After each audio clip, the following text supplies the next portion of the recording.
Bamada poineti flebagaw Mali kɔnɔ ani Mali kɔkan fɛn fɛn sɔgɔlen don an na an ka bɔlɔlɔ sira bɛɛ lajɛlen kan ka daminɛ an ka page Facebook la ka taa se chaîne YouTube ma fo ka taa se TikTok ani Instagram ma an bɛ aw bɛɛ lajɛlen fo ka aw waleɲuman dɔn ka da aw sigiyɔrɔ cogoya kan aw bisimila aw ka jɛmukan mandi kɛnɛ kan an bɛ min ɲɛnamayaw ye ka daminɛ dɛnɛ fo ka taa bila juma la ni an kɛmɛ ko jɛmukan tɔgɔ da ko su kibaru an filɛ nin o kɛnɛ kan an bɔra ni babu dɔw ye babu min ni o bɛ ba Maliba kunkan ko kan an bɛna an da dɔw la an ye maa wele maa minnu bɛ yen n'u u kɛlen don k'u cɛsiri ni ka wulikajɔw sabati jamanajɔ la an y'olu wele ka na an n'olu bɛna jɛ ka masala o babu ninnu kan o maa ba fɔlɔ o bɛna tali kɛ Pape Diallo la ni ale secrétaire général du mouvement Yɛrɛwolo debout sur le rempart la n'ale bɛna an da don kɔrɔfɔ ninnu na n bɛ kuma di a ma fɔlɔ bamananw ko kɔrɔfɔ ma ɲi da kelen na a ka folikan kɛrɛnkɛrɛnnen bila o la an bɛ sɔrɔ k'an ka babu dantigɛ Pape salamu aleykum. Walaikum salam wa rahmatullahi ta'ala wa barakatuh. Kɔri baasi tɛ yen? Baasi tɛ yen, alhamdulillah. Folikan kɛrɛnkɛrɛnnen jumɛn b'i bolo ka ɲɛsin an filɛbaga sanumanw ma nin waati in na? Donc Kulibali k'i fo. Foli diyara an ye kosɛbɛ. I pariɲɔgɔn Kojo k'a fo. A n'o ka kan. Ka Bamada a ka cakɛda baarakɛla bɛɛ fo. Foli diyara an ye kosɛbɛ. Ni a ɲɛmɔgɔso ka bɛɛ fo ka bɛɛ waleɲuman dɔn a ka nin fasojɔ baara in na. Merci beaucoup. Minnu bɛ yen bi n'u bɛ ka an lajɛ bɔlɔlɔ fɛ k'olu fo ani minnu b'a ka an lamɛn voilà donc an bɛ fiɲɛ sira fɛ an b'u bɛɛ fo k'u bɛɛ waleɲuman dɔn k'a fɔ ko bi doba in na vraiment an bɛna kuma bɔ an da kɔnɔ a kɛ sababu ye ka kɛ hɛrɛ an ka jamana kɔnɔna na mina yarabi bɔ an da kɔnɔ a bɛ se ka na ni kɔlɔlɔ jamana kɔnɔna na o kuma na ala k'an kisi a fɔ cogo ma an bɛ hakɛto fana ɲini mɔgɔw fɛ ni an ka kuma ninnu daminɛ. D'accord. Donc à ce sens il y a d'autres fana kɔnɔ an bɛ dɔw kɛ surtout an y'a mɛn k'a fɔ ko an ka cɛbalen minnu bɛ yen n'u ye sɔrɔsiw ye kosɛbɛ ni u bɛ samiyɛba in kɔnɔna na tile t'u tɔɔrɔ san t'u tɔɔrɔ a ko la faso lakalani hukumu kan ni a dɔw bɛ bi ni kungo kɔnɔnaw na ni gɛlɛya lasera u ma ni u bɛ yɛlɛn minnu sanfɛ ni minnu bɛ to a la an y'a mɛn k'a dɔw kɛra k'o kan dɔw atakera an b'a ɲini masa aramani fɛ a ka ye fisaya u ma ni ɲa ye ala ko dɔw minɛ dayɔrɔ suma ala ka a dusuma lase u somɔgɔw ma u fa n'u baw ma u k'a dɔn k'a fɔ ko u ma bin kɛnɛlankolon kɔnɔ u binna u biyɔrɔ la u bɛna faso ye pour que faso ye ala kodɔw ye donc vraiment an bɛ tâche bila ye ka ɲɛsin ma kosɛbɛ donc kuma min bolo faut entrer là o de ye nin ye. D'accord, merci beaucoup Pape an b'i fo kosɛbɛ i ye foli min kɛ ka bila an ka wolomasiri tabaw ma o n'o kan kosɛbɛ maliyɛn den bɛɛ ma kan ka saliya nin waleya in na bɛɛ lajɛlen kan ka foli ta k'u sɛgɛrɛ sanga ani waati n'i y'a ye anw yɛrɛ bɛ sigi an ka plateau in kan yan ka jɛmukan kɛ olu de kɛlen don k'u nin di walasa anw bɛ se ka an ka sanni ni feerew lawaleya o siranatigɛw la an filɛbagaw m'aw ladɔnniya k'a fɔ ko Pape dɔrɔn tɛ n bolo ni Kojo Tumani fana bɛ yan ale ye n baarakɛɲɔgɔn ye an n'ale bɛna jɛ ni ka jɛmukan ye ɲɛnamaya ɲɔgɔn fɛ Kojo Tumani salamu aleykum. Walaikum salam Kulibali. Kɔri baasi t'i la? Baasi foyi tɛ n na, a yira dun? Baasi foyi tɛ n na alhamdulilah. I ka kɛnɛ kɔni? Kosɛbɛ. N ka kɛnɛ ni dɔgɔnɔ bɛɛ ye nin waati in na. Dɔgɔnɔw bɛɛ tɛ se ka kɛnɛya n'olu kɔni. An b'an ka abonnés bɛɛ lajɛlen fo maa o maa bɛ yen k'u sɔgɔlen don Bamara.net la nin wagati in na an ka foli b'u kelen kelenna bɛɛ lajɛlen. N'o ka kan. An b'a fɔ k'u ka émission u ka partager kosɛbɛ u kana ɲinɛ ka kɛr'u fana bila commentaire kan o de bɛ émission in protéger ni k'an ka vidéo fana protéger kosɛbɛ.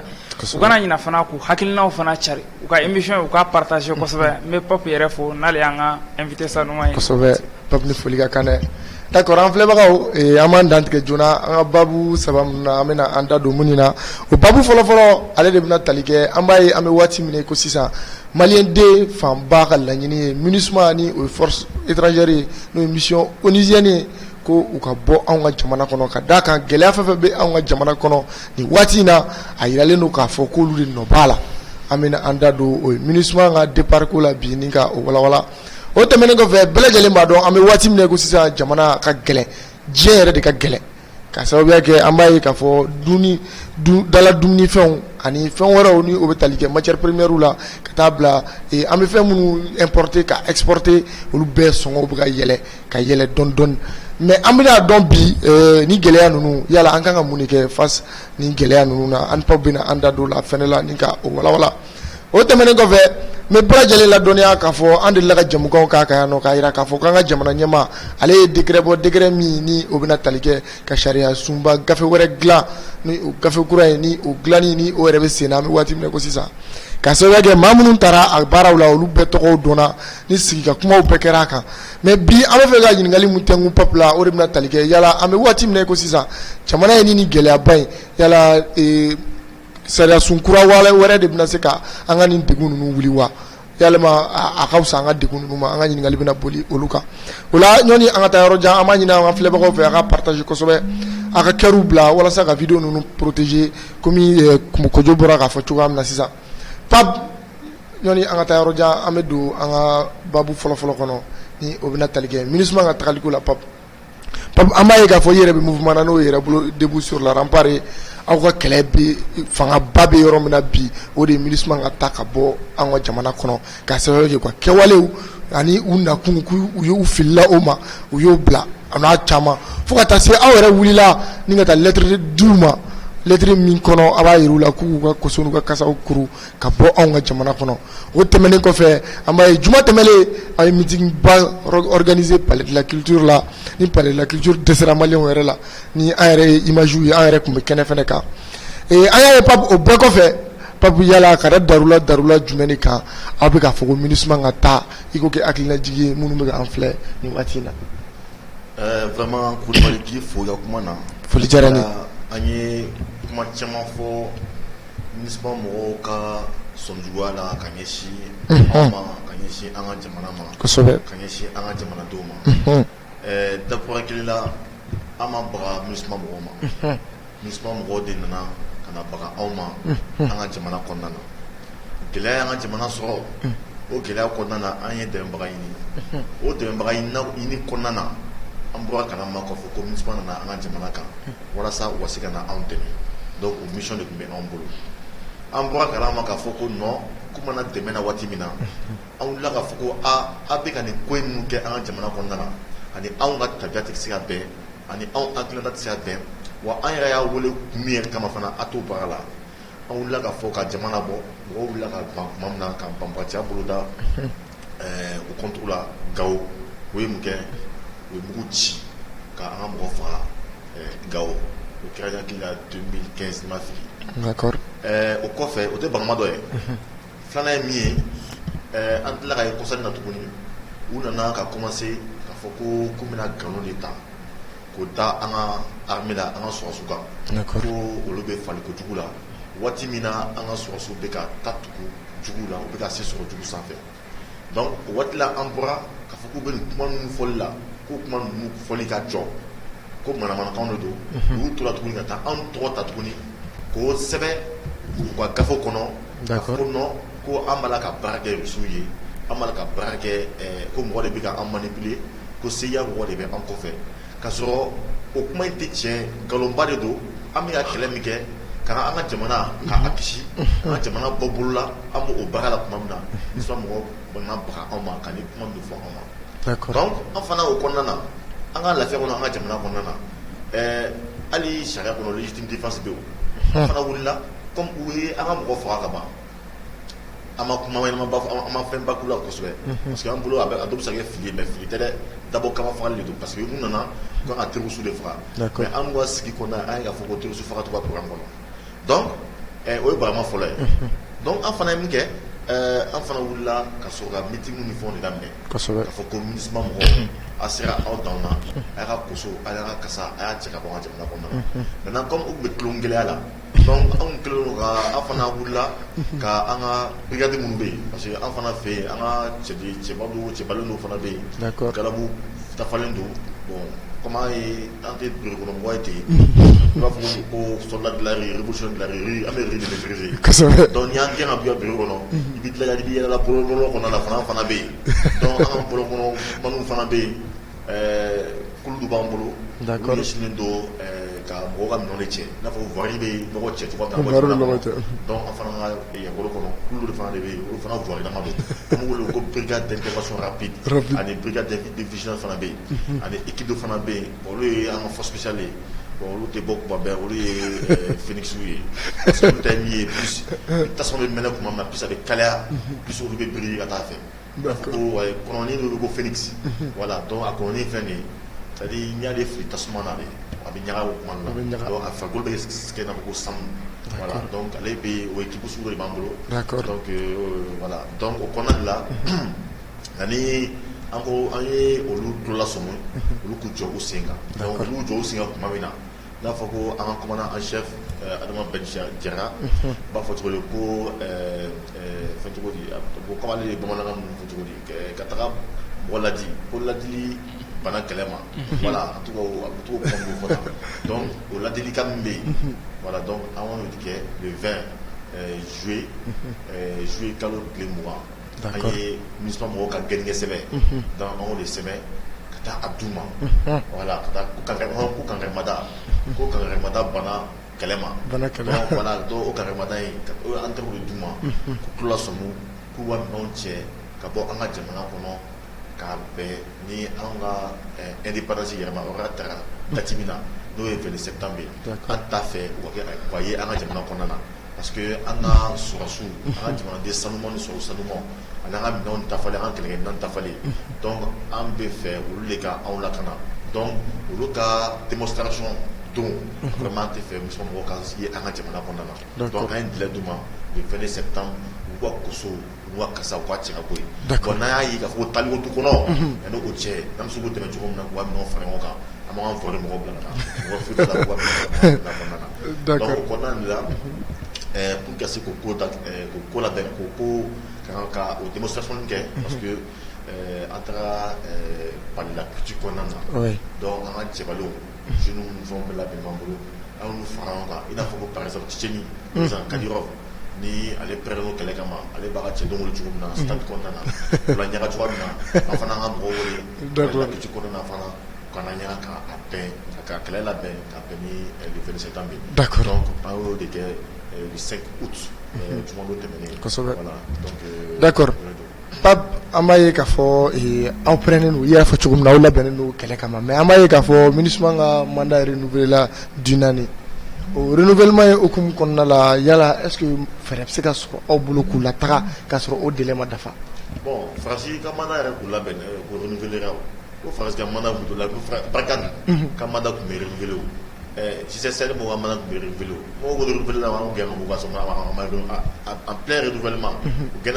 tu vois là ministre tawo yo c'est-à-dire amna yon famille ame jamana me konna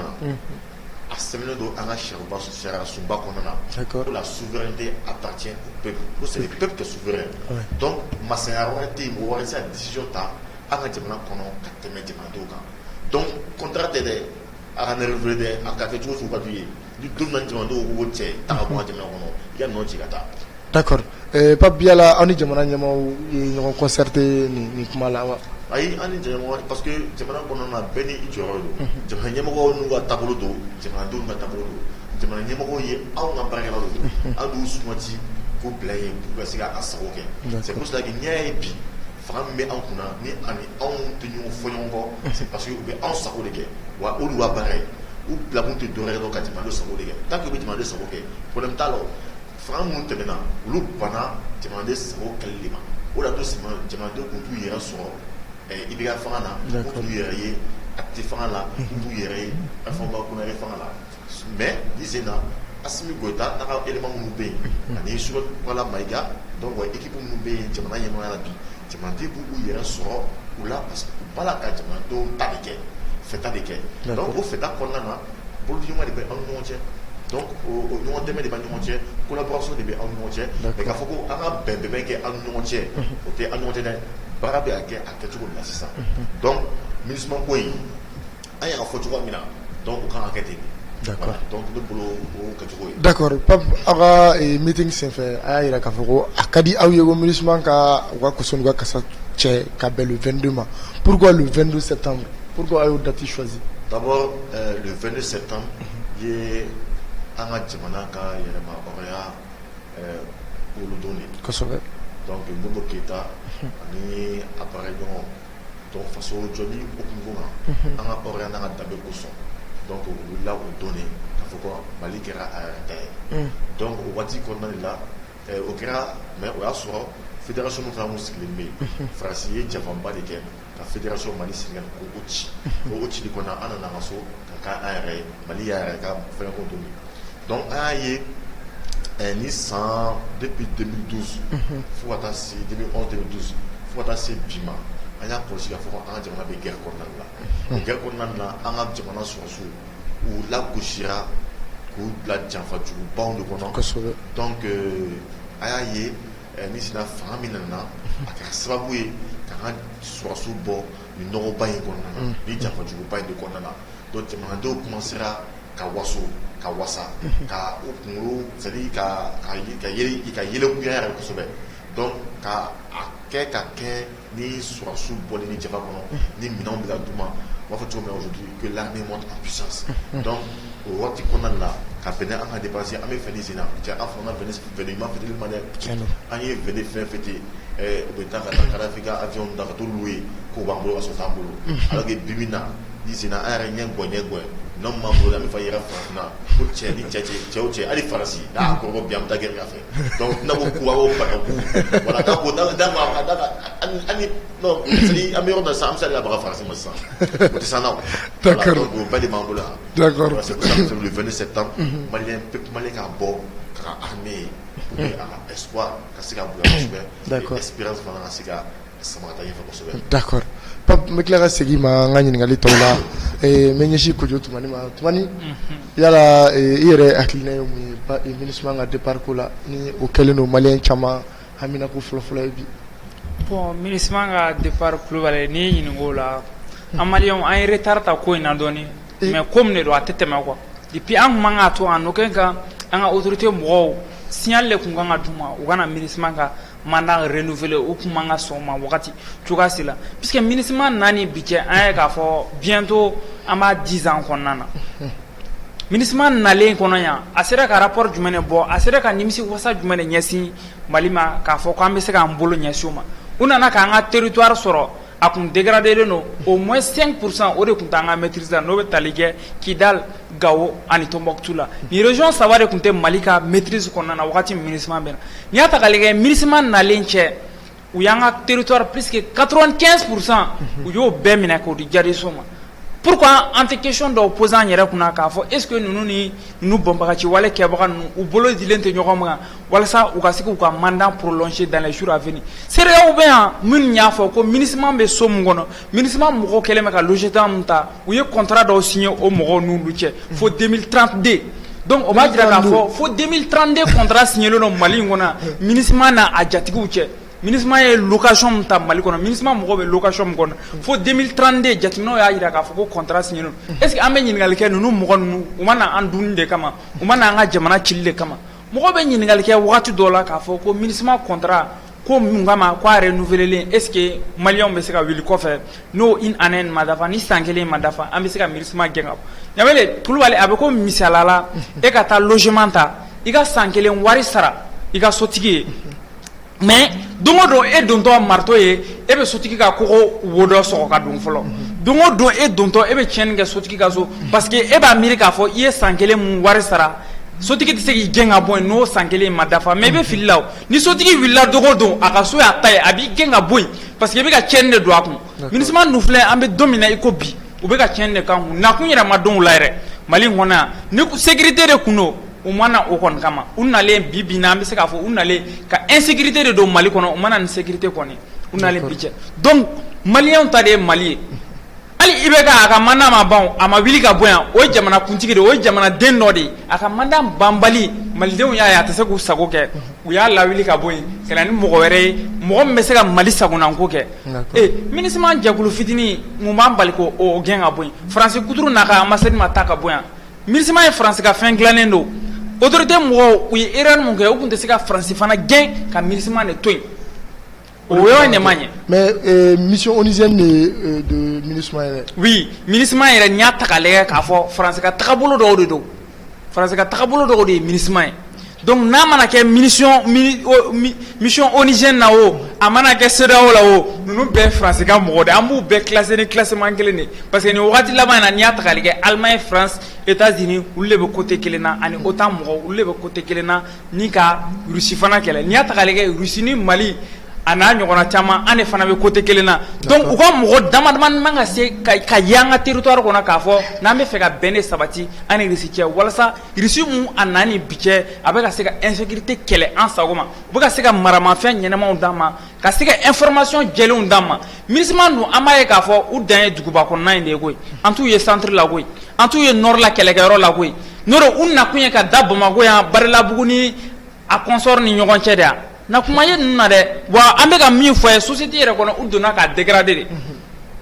mɔgɔw ka hakɛ to an balimamuso u b'u k'u tiɲɛ cogo min u b'u k'u tiɲɛ ten cogo la donc an ma nakun ye u la u ka taa ka bɔ yen joona joona Yɛrɛwolo debout sur les remparts vraiment u ye nin hakilina in ta an b'u fɔ kosɛbɛ nin ko in a sumayara an ɲɛkɔrɔ dɔɔni. d'accord merci bien Toumani Kojo. peut-être que bɛ fɛ ka dɔɔni fara. d'accord n bɛna yɛrɛ ka bɔ sujet in kɔnɔ. donc an tɛna bɔ a kɔnɔ n bɛna i ma. ok donc est-ce que n tɛ ɲɛli kɔnɔ fɔlɔ sɔrɔ surtout fɛ dɔɔni la a fɛn. d'accord i bɛ se ka dɔ d'a kan. c'est à dire i b'a dɔn an bɔra min kalama tuguni MINUSMA ko in na ja gɛrɛ yɛrɛ min jamana kɔnɔna na ja b'a fɔ ma ko djihadiste ko kuma in kɛ ja nkalon don djihadiste tɛ yen non foyi tɛ yen djihadiste tɛ yen faransi tɛ yen MINUSMA tɛ yen foyi tɛ yen yɔrɔ min bɛ yan nin bɛɛ fara ɲɔgɔn kan ja nin bɛɛ ye drogue feerelaw de ye c'est une mafia de la drogue drogue gangster drogue de don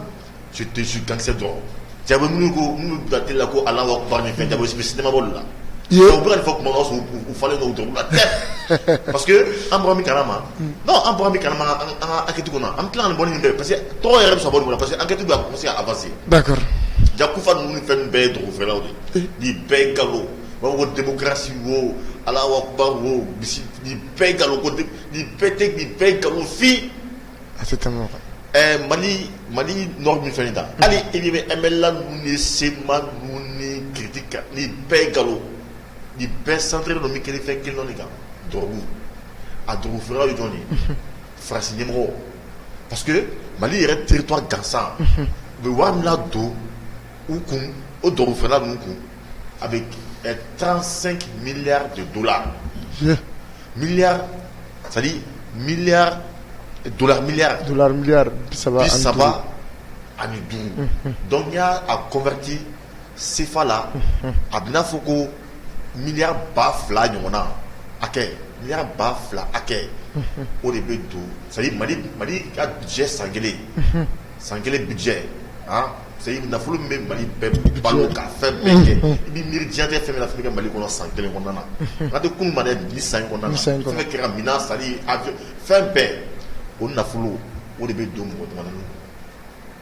drogue sira fɛ donc o kɔnɔna na Macron b'a la awɔ Macron ka jogo de b'a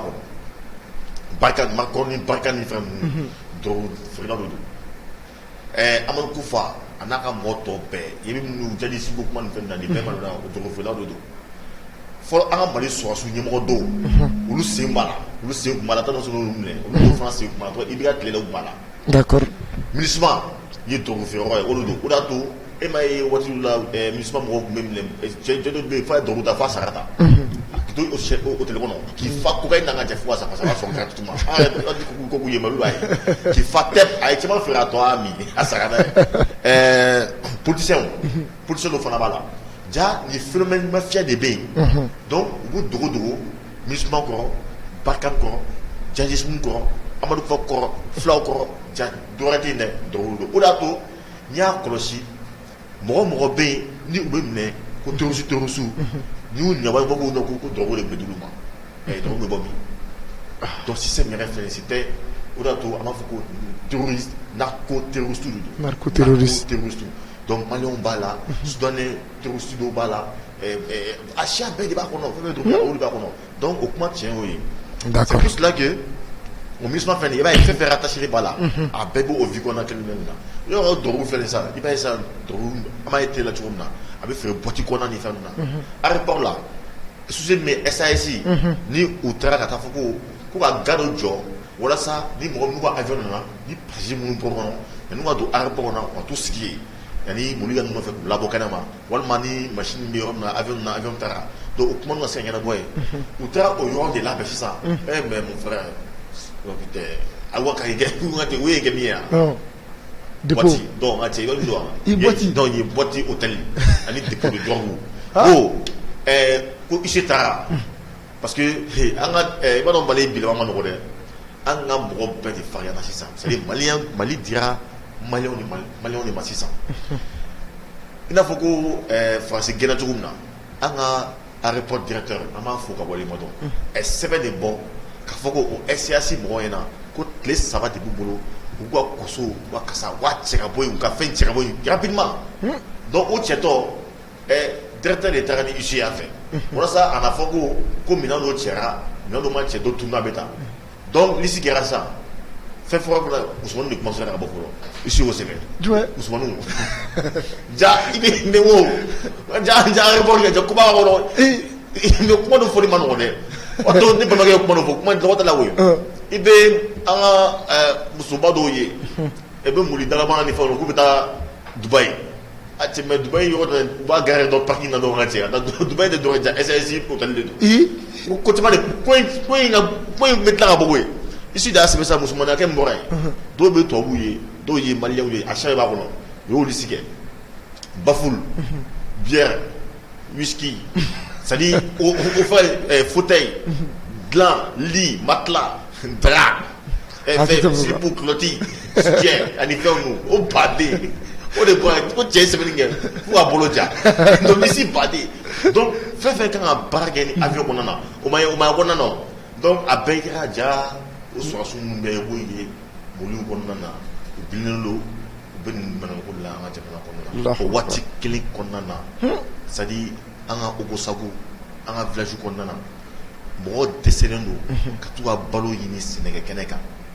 dɔw bɛ yen u kɛlen don k'olu ta k'olu kun ci k'olu sogo tigɛ ka baganw faga ka foro jeni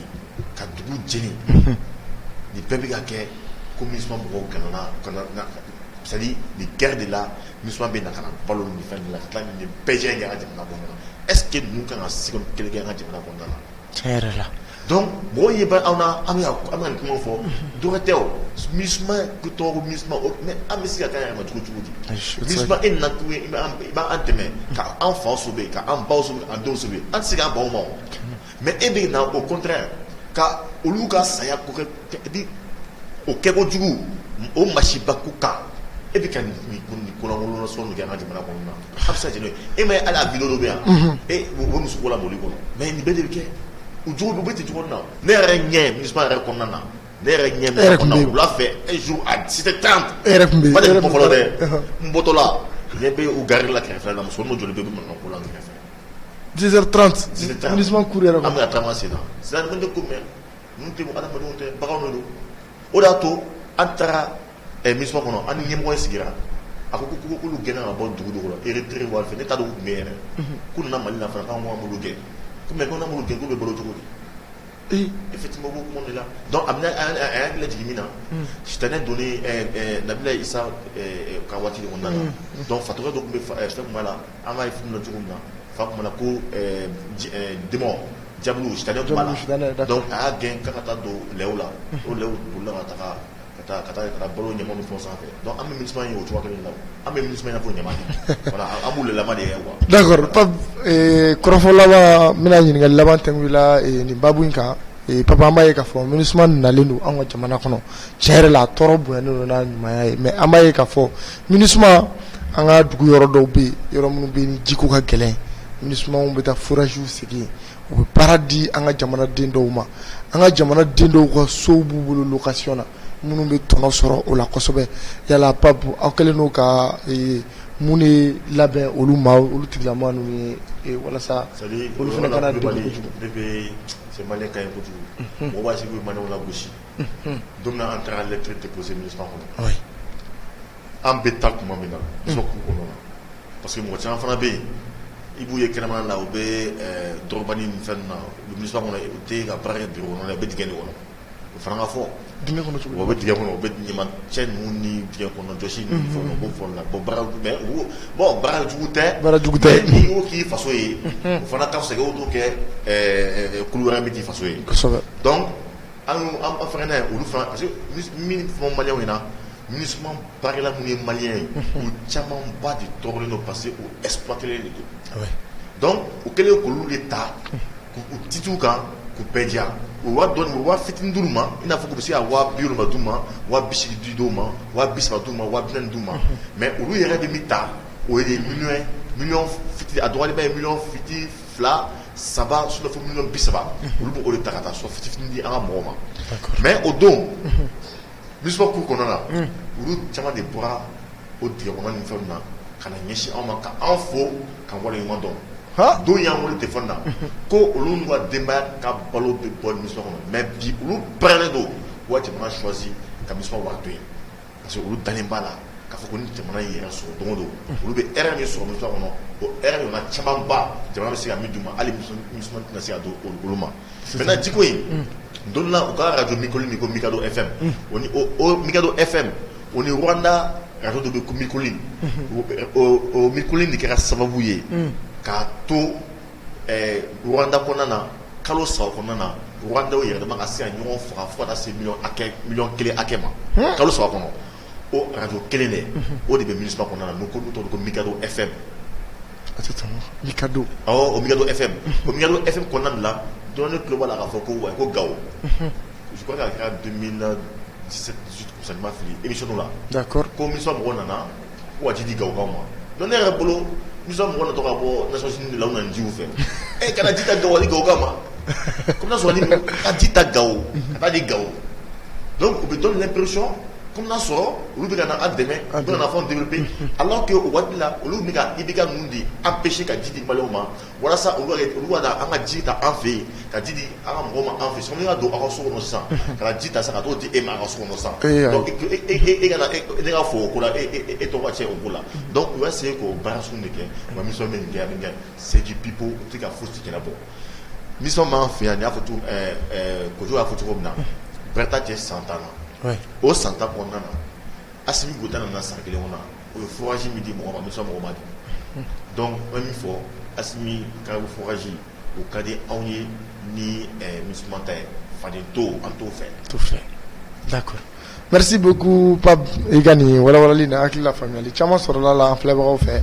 o la an b'an sɛnsɛn an bɛ don an ka babu filanan na n'o ye vie chère ye ni o bɛ tali kɛ an bɛ waati min na gɛlɛya la Pape an bɛna an da don o la Pape an ka jamana kɔnɔ an bɛ waati min ko sisan bɛɛ bɛ kule la fɛn bɛɛ lajɛlen ka gɛlɛn nin waati in na Pape yala maaw bɛ fɛ i k'a ɲɛf'u ye fɔlɔ mun de nalen don ni nin gɛlɛya ye diɲɛ yɛrɛ kɔnɔ parce que n'i y'a ta k'a lajɛ an ka jamana dɔrɔn tɛ Kulibali n bɛ min f'i ɲɛna diɲɛ gɛlɛya tɛ Mali kan dɛ an ye minnu gɛn ka bɔ fanga na olu ni minnu tun bɛ ka jamanadenw joli min commerçant b'a la militaire b'a la douanier b'a la administrateur b'a la a caman bɛ cakɛda caman la a syndicat a caman ba de tun b'a la olu kɛlen don ka mafia dɔ sigi sen kan kulu dɔ sigi min b'a to u bɛ jamana bisi ka nɔnɔ bɛɛ min k'a bisi n'a fɔ nuguba k'a ji bɛɛ min a ɲaga a n'a faga n'a min tɛ se ka dun dɛ k'o ta dɔrɔn k'o kɛ poison ye k'o di jamanadenw ma ka jamana kɛ u ka u sɔrɔda bolo ka ɲɛsin olu dɔrɔn ma mais ka jamana kɛ kaso ye ka jamanadenw yɛrɛ to o kɔnɔna na ye walasa an taga kɛ kɔngɔ minɔgɔ tɔɔrɔ kasi kule tɔɲɔ donc o système de tun bɛ en place maintenant minnu kɛlen don k'o système garanti o régime minnu tun bɛ yen n'o ko Ibrahim Boubacar Keïta ala ka hinɛ la mais a ka régime minnu bɛ yen o de tun bɛ ka fanga don o gɛlɛn o kojuguba in n'an ka jamana kɔnɔna na donc o fanga talen Assimi Goïta ninnu kɛlen k'o régime ta k'o bɔ yen an ka jamana kɔnɔ u taara ko o mɔgɔ de to an ka jamana kɔnɔna na c'est pour cela que a commerçant bɛ yen halisa a sɔrɔsi dɔ bɛ yen halisa u bɛ douane niveau la u bɛ sɔrɔsi niveau la u bɛ commerçant niveau la u bɛ transitaire u niveau la u bɛ détaillant dɔw ka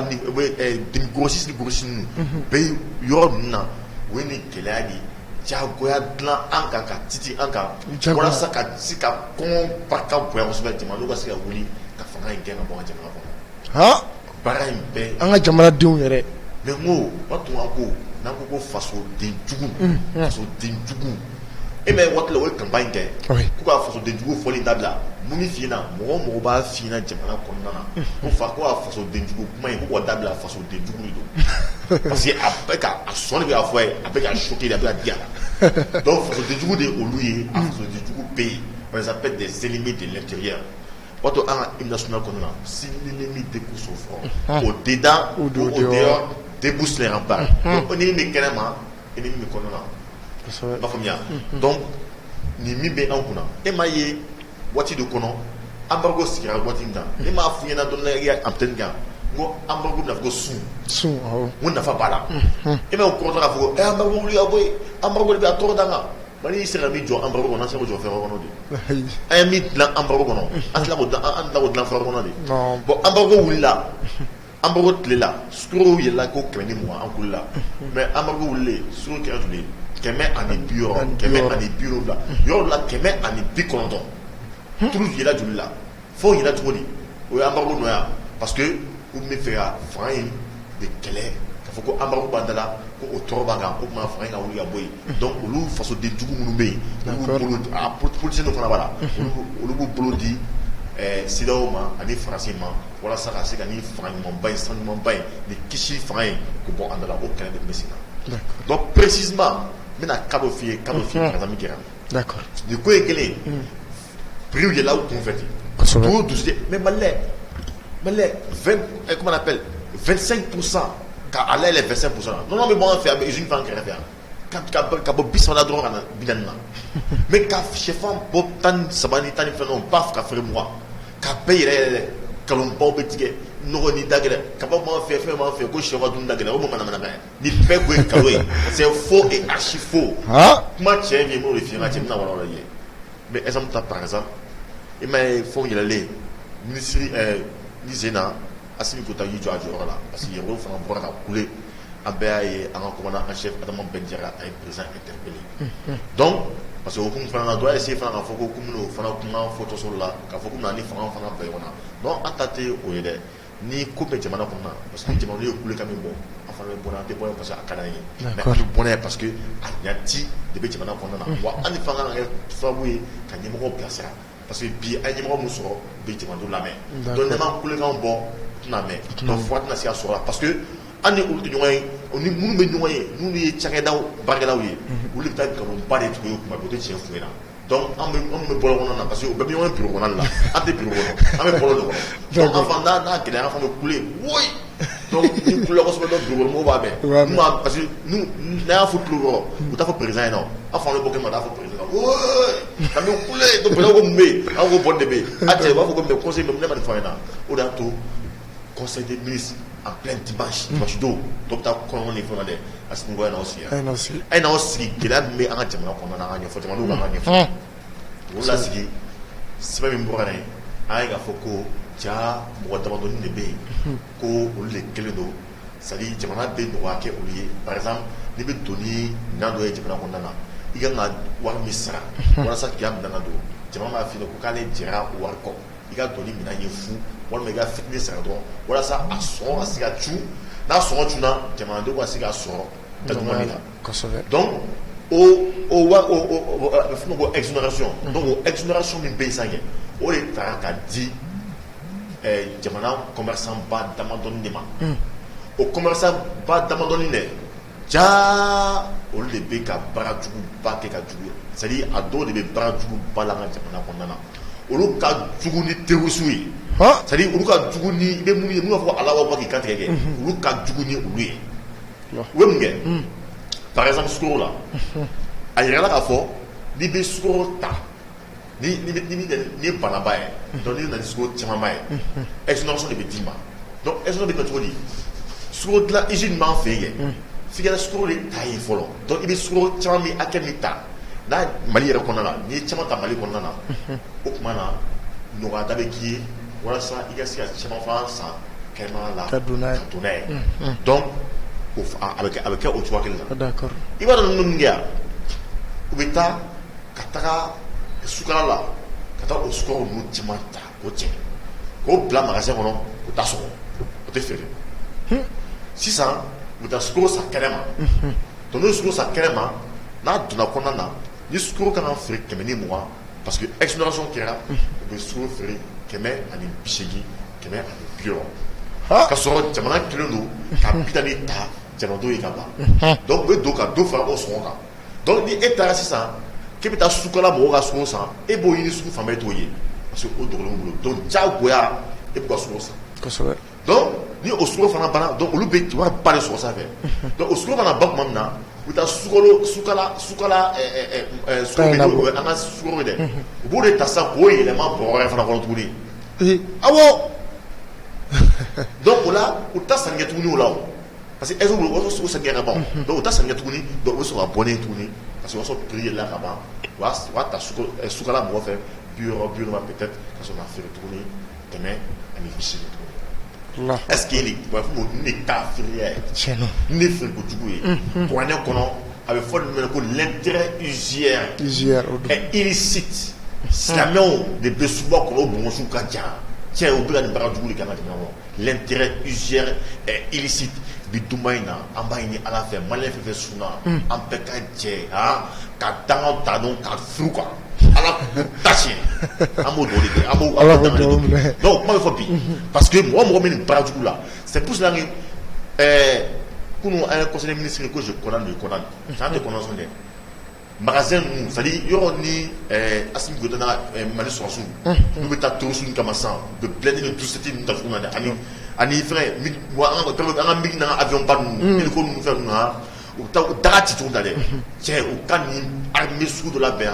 ka ci suba kɔnɔ magasin bɛɛ dayɛlɛ ka taa bɛɛ ta kari ka bɔ ka bɛɛ dayɛlɛ an ka taa lajɛ an ka sugu la bɛ na n'a kɛra a bɛ kɛ bi don tɛnɛ de yan n'a bɛɛ la bi sugu kilo an b'a feere sini sugu la 70 a sukaro de tɔnɔ b'u bolo yen est-ce que i ye système faamuya donc o baara o de b'u bolo D'accord. donc o kɔnɔna na i b'a ye k'a fɔ ko u ni dɔnni dɔ bɛ baara la ɲɔgɔn bolo u ni administrateur dɔ bɛ baara la a bolo u ni dɔnni dɔ bɛ baara la commerçant détaillant dɔ fana bɛ yen olu bɛ baara la donc a caman ye mun ye i b'a ye que i bɛ an ka système kɔnɔna na o ye jamana nafolo suɲɛ ka taa mobili ninnu a caman de kɛra commerçant ye donc olu bɛɛ de bɛ ka nin baara sugu kɛ k'o wari cɛ o dɔ bɛ taa di Karim ma Côte d'Ivoire. Awɔ. A wari bɛ taa di yɛrɛ de. Awɔ, a wari taa di Karim ma. Alahu akbar. O y'a to an ko mana min bɛ wa Karim ko bɛɛ minɛ c'est u ka camion n'u ka fɛnw an b'u dɔn a dɔw faw ye baara kɛ assemblée kɔnɔ an bɛ nin dɔgɔ a tɛ mɛn o o bɛ wa an ye u dɔw faw ye baara kɛ assemblée kɔnɔ assemblée kɔnɔ wari a taara k'a di dɔw ma ka taa fɛnw san A tɛ tɛmɛ o kan. wa camion ni fɛnw san ka transport ni fɛn commerce ninnu an b'a kalama donc an b'a fɔ o tile mɔgɔ ɲɛna pôle économique o kumana ka dɔ fara kan an ka force spéciale anti corruption n'o ye kasoge ye cɛ ka dɔ fara baara kan D'accord. yɛrɛwolo mɔgɔ yɛrɛ fɛn sont disposés parce que agent ko de b'u la an bɛ baara kɛ gratuitement avec honneur an pɛrɛnba ye don u b'a fɔ dɔ ko yɛrɛwolo mɔgɔ c'est à dire hali journal kɔnɔna na dɔrɔn wa kuma dɔw la k'a fɔ ko yɛrɛwolo kunfɛ dɔrɔn a ka kilo Aw ta ye bénévolat ye. an bɛ taa bɛɛ f'u ye d'ailleurs même an bɛna welewele ta parce que jamana ɲɛmɔgɔ y'a fɔ ka ban D'accord. mais je pense que na ɲɔgɔn sɔrɔ mais moi en tant que secrétaire général déjà n bɛ welewele ta fɔlɔ k'a fɔ ko jamana ɲɛmɔgɔ ye kuma minnu fɔ ko an bɛɛ k'an sen don a ko la walasa ka se k'o dénoncer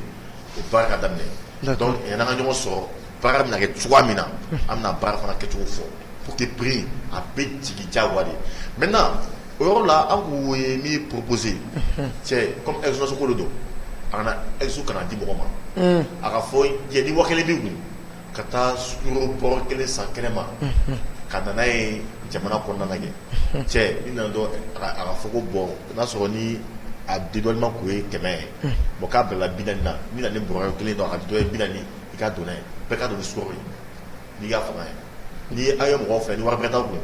n'i y'a mɔgɔ 100 don aw bɛɛ k'aw wari fɛ fa wari fara ɲɔgɔn kan kɛ camanba ye ka taa san ka don n'a ye a bɛ kɛ o cogo la sukaro min bɔ sukala ka kana fɛngɛ di tuguni mɔgɔ ma kana di monopole ma ka di mɔgɔ si ma sukala ka bɔ dɔrɔn e t'a ka sukaro bɛɛ ta ka taa don ka kɛnɛma dɔ dayɛlɛ dɔrɔn commerçant grossiste ninnu bɛɛ kan ka ta ka taa bila i ka boutique kɔnɔ i k'a feere la ni wari b'i kun na taa san i ka taa n'a ye i ta k'a bɔ sukola bolo la a banna k'a feere donc n'o kɛra sisan o b'a jumɛn bon o kelen fana de kɛra tulu la donc a bɛ sukaro la parce que n ye sukaro de fɔ a bɛ sukaro la cogo min na a bɛ tulu la cogo mais an ka jamana la par exemple tulu bɛ dilan ni fɛn fɛn a bɛɛ b'an ka jamana kɔnɔ tulu bɛ dilan ni huile karité si a bɛ dilan ni coton gɛrɛli kɔɔrikolo ye a bɛ dilan ni tiga ye a bɛ dilan ni sɔbɔkolo ye a bɛ dilan ni ten ye ni bɛɛ bɛ yen a bɛ se ka dilan ni nin bɛɛ ye normalement Mali la tulu litiri kelen kan ka se ka feere 40 a se b'a ye de Mali kɔnɔ mais u y'u nana système kɔnɔ ko o bɛ kan ka dilan ni usine fɛn fɛn ye o usine bɛɛ de datugu ale an fana bɛ taa min fana san ni exonération fana bɛ di o fana na o exonération fana ba fɔ fana bɛ dun sukaro ko bɛ kɛ cogoya min na tulu ko in fana bɛ kɛ nin fana kɛ cogo la donc ni baara min bɛ jamana kɔnɔna na an b'a fɔ ko an b'an fanga fara Assimi parce que Assimi de conseil ministre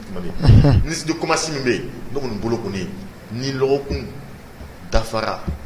ka sɔrɔ an ka prix ma na a nɔ kɔrɔ n'a fɔra n'a fɔ a fɔ parce que u kun gazi fana b'a la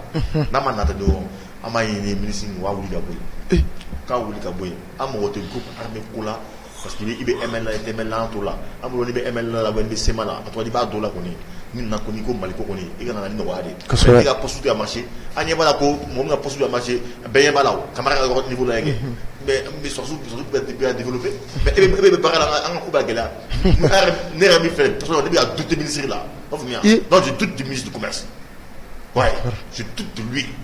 cɛ ka cɛ fui ka lajɛ bani wa cɛ ka kuma cɛ fɔ quoi d'accord voilà donc voilà donc a ka tilen fali kɔ kan voilà parce que an ka jamana kɔnɔ c'est pas lui qui nous nourrit a tɛ k'an balo ale man ka dun n'a balo an bɛ taa segin an ka wari ɲini i ka wari ta cogo di ko t'o di mɔgɔ ma wari dun o bɛ cogo di d'accord donc on doute de lui d'accord Pape hakili la i ka kɔrɔfɔ faamuna kosɛbɛ Tumani Kojo yala i hakili ne vie chère ko k'an ka jamana kɔnɔ ni sanga in kɔnɔ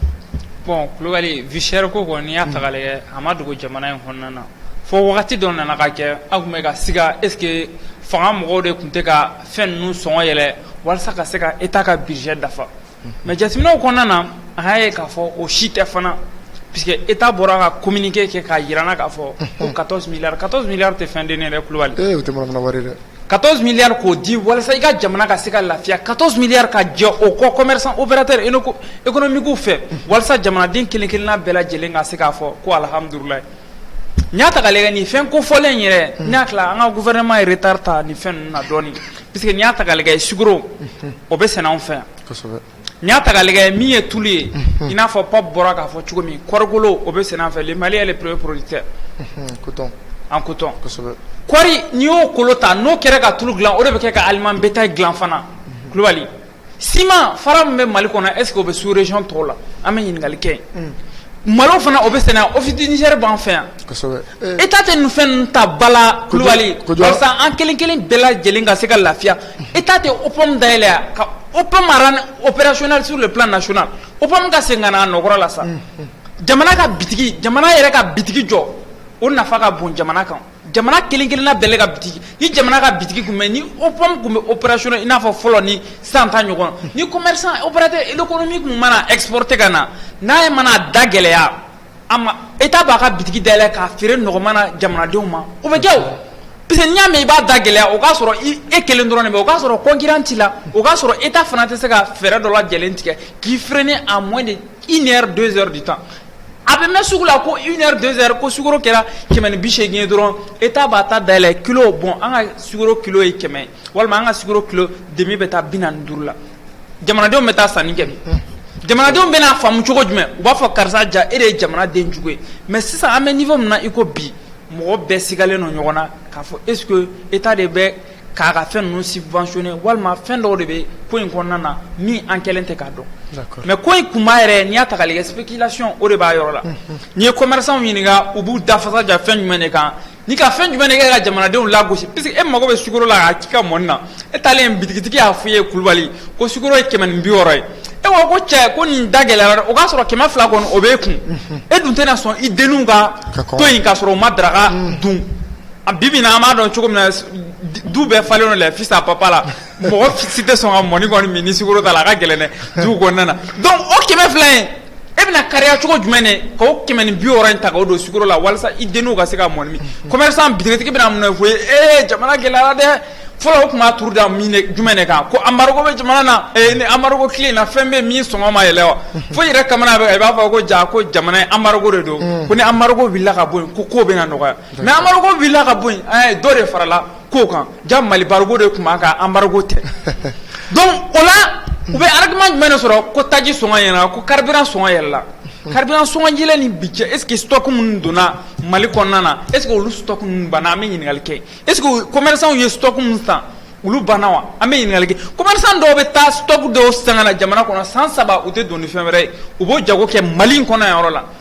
donc olu ka o fɛn donnen ninnu gɛlɛya sababu la olu bɛna sɔrɔ ka jamanadenw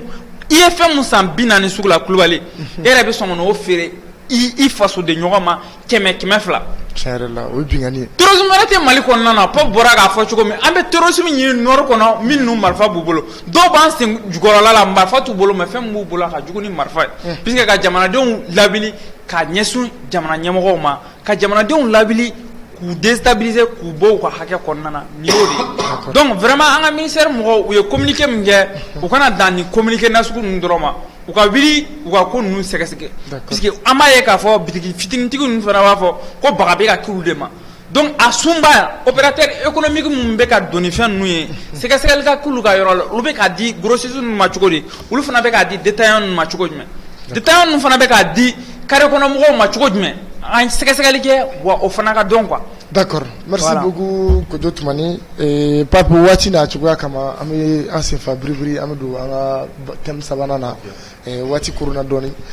Pape an b'a ye k'a fɔ waati tɛmɛna an ka jamana ɲɛmaa n'o ye Asimi Goyita ye ale décret bɔ décret min ni a y'a yamaruya k'a fɔ ko gafe sariya gafe sunba ko kura ko kan ka dilan anw ka jamana kɔnɔ ni a ye maaw yɛrɛ sugandi ni o maaw ye ɲɔgɔnyew kɛ ka fɛɛrɛw bɛɛ tigɛ olu maaw sugandi cogo bɛɛ fɔra. Pape ɲininkali min b'an bolo bi ni ka tɛnku e la yala an ka jamana bɛ gɛlɛya min kɔnɔ bi sur tous les plans yala an mago bɛ gafe sariya sun kura la wa. Voilà donc m'a fait j'avais tellement na an mago b'a la an mago b'a la kun jumɛn na parce que an y'a fɔ ko sigikafɔ kɛra jamana kɔnɔna na walasa k'a dɔn gɛlɛya minnu bɛ de bɛ yen ni fura sɔrɔla la jamana in tɛna bi tigɛ kɔnɔ tuguni donc kuma de bɛ sen na donc o sigikafɔ min kɛra gɛlɛya minnu bɛ yen o gɛlɛyaw ɲɛfɔra n'o gɛlɛya ɲɛfɔra sisan mais u bɛ dilan cogo di sisan u bɛ dilan ni sariya de sariya kosɛbɛ n'u bɛ dilan ni sariya ye sariya yɛrɛ jubaju jumɛn ni sariya sunba ye sariya sunba donc sariya sunba de bɛ labɛn sisan de bɛ kɛ ka bɛn ni o gɛlɛya minnu fɔra c'est comme sisan ni banabagatɔ nana dɔgɔtɔrɔso kɔnɔ sisan dɔgɔtɔrɔkɛ bɛ mun kɛ dɔgɔtɔrɔkɛ ta ye min ye o ye ka ɲininkali kɛ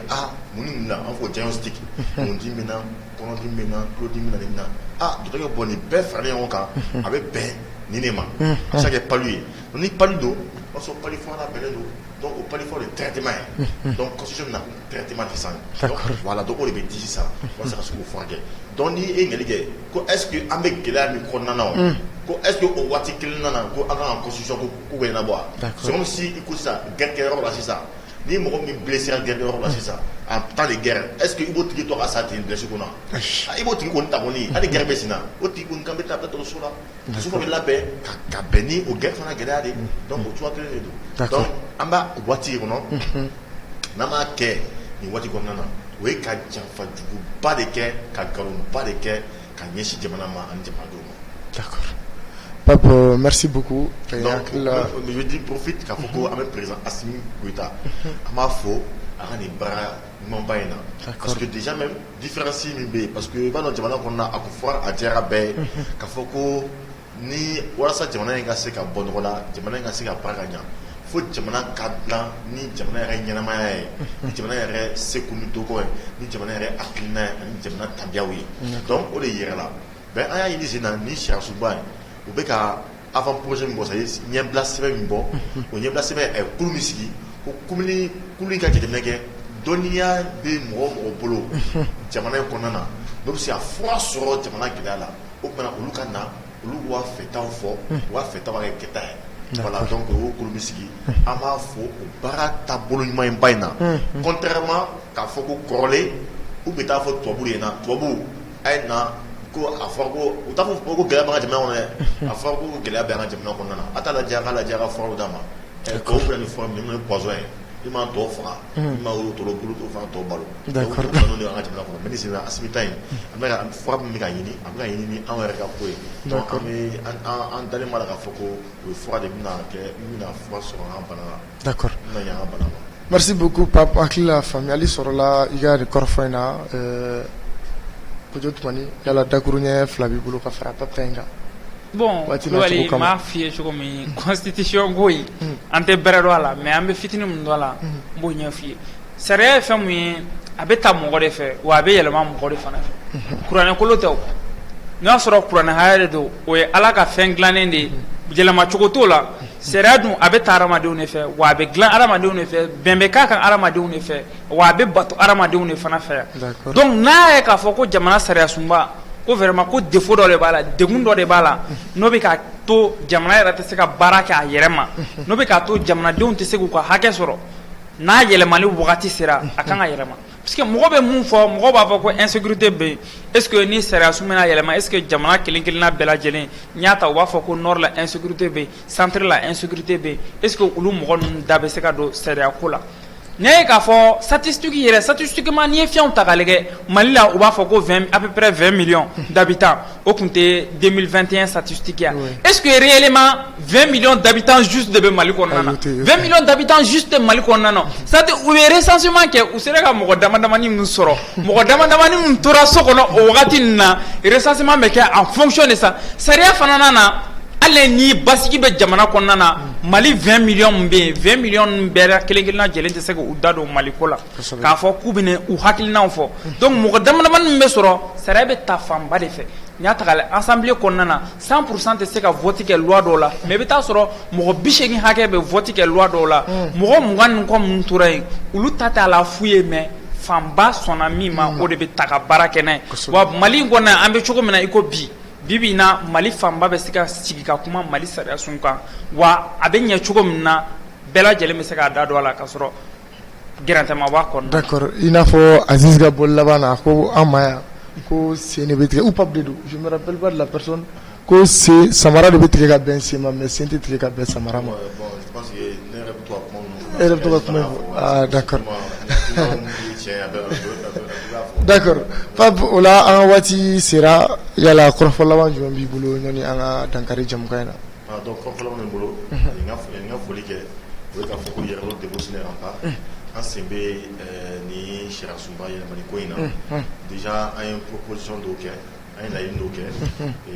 o laɲini tɔw fana bɛ ka labɛn yɛrɛ o kɔnɔna na pour que ka se ka dɔ fara laɲiniw kan halisa donc k'a fɔ jamanadenw ɲɛna k'u cɛsiri ka taa kan jamana kɔnɔ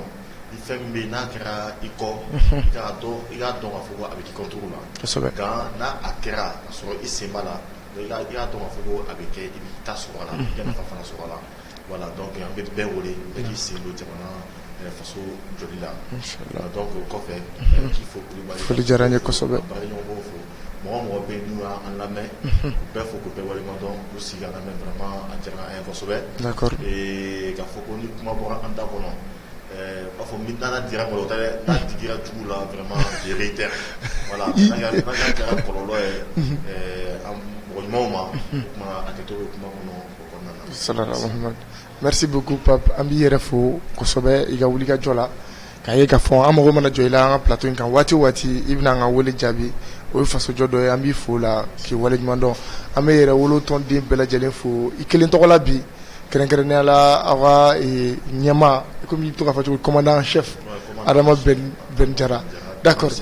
Ben le cerveau o la Kojo kɔrɔfɔ laban ɲɔni an ka dankari jamukan in na. Bon Kulubali an b'an filɛbagaw bɛɛ lajɛlen fo maa o maa de bɛ yen k'olu sɔgɔra an na nin wagati in na fo ka na se nin wagati ma vraiment an b'u fo puisque ni mɔgɔ sigilen tɛ k'a lamɛn an tɛ sigi ka nin émission in kɛ donc o la an b'an ka jamana ɲɛmɔgɔ fo a n'a ka premier ministre an b'a fɔ an k'an bolo di ɲɔgɔn ma o dɔrɔn de bɛ se k'an bɔ degun in kɔnɔ nin wagati in na sisan tɛ mɔgɔw ka histoire lakali wagati ye sisan tɛ fara-farali wagati fana. d'accord merci beaucoup Kojo an filɛbagaw aw minnu ye aw tulo ɲɛgɛlen jɔ ka daminɛ jɛmukan in daminɛ fo kana se a kuncɛyɔrɔ la an b'aw bɛɛ lajɛlen fo aw denkɛ don aw balimakɛ don Saliya Basi Kulibali ka bɔ Bamada.net la aw kan bɛn sigi wɛrɛ wasalam